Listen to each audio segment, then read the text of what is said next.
আসসালামু আলাইকুম, সকলকে স্বাগতম নতুন আরেকটি ভিডিওতে। আজকের এই ভিডিওটি অত্যন্ত গুরুত্বপূর্ণ দুইটি শব্দ নিয়ে আলোচনা করব। যে দুটি শব্দ হলো ডিউ টু, উই টু। এই দুটো শব্দের অর্থই কারণ বোঝায়, তবে এই দুইটা শব্দ কখন কোথায় ব্যবহার হবে সেটা আমরা অনেকেই জানি না। এই ভিডিওতে আমরা ডিউ টু, উই টুর ব্যবহার বিস্তারিত জানব। ডিউ টু, উই টুর প্রথম যে অর্থ বললাম, যে কোনো ঘটনা কারণ যা ব্যাখ্যা উল্লেখ করে থাকে, এরকম অর্থ ডিউ টু উইটি ব্যবহার হয়ে থাকে। তবে ডিউ টু উইটির মধ্যে পার্থক্য হলো, প্রথম যে ব্যবহারটি হলো ডিউ টু।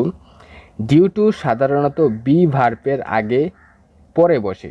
ডিউ টু সাধারণত বি ভার্বের আগে, যেরকম am is are, was, were, shall, shall, will, এই ভার্বগুলোর পরে ডিউ টু ব্যবহার হয়ে থাকে কারণ অর্থ প্রকাশ করতে।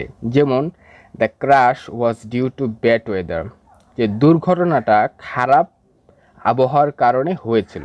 এখানে ওয়াজটা হলো একটা বি ভার্ব, আর ওয়াজের পরে ডিউ টু বসছে। বি ভার্বের পরে যদি কারণ বোঝায়, সেক্ষেত্রে ডিউ টু ব্যবহার হয়ে থাকে। তাহলে উই টু কখন বসবে? উই টু সাধারণত বি ভার্বের পরে বসবে না, এটা বি ভার্বের আগে বসবে। আগে যে কোনো স্থানে বসতে পারে, তবে বি ভার্বের পরে কখনো উই টু ব্যবহার হবে না। যেমন due to lack of money, অর্থের অভাবের কারণে the project will not continue next year, যে প্রকল্পটি পরবর্তী বছরে চালানো যাবে না, বা প্রকল্পটি পরবর্তী বছরে করা যাবে না। যে অর্থের অভাবে এখানে বি ভার্বের আগে বসার কারণে কারণ অর্থ, সেক্ষেত্রে উই টু ব্যবহার হয়েছে।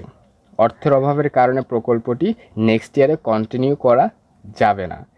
তো আশা করি এই ভিডিও থেকে ডিউ টু, উই টু এর পার্থক্য খুব সূক্ষ্মভাবে বুঝতে পেরেছেন। তাই ভিডিওটি কেমন লাগলো সেটা অবশ্যই লাইকের মাধ্যমে জানাবেন।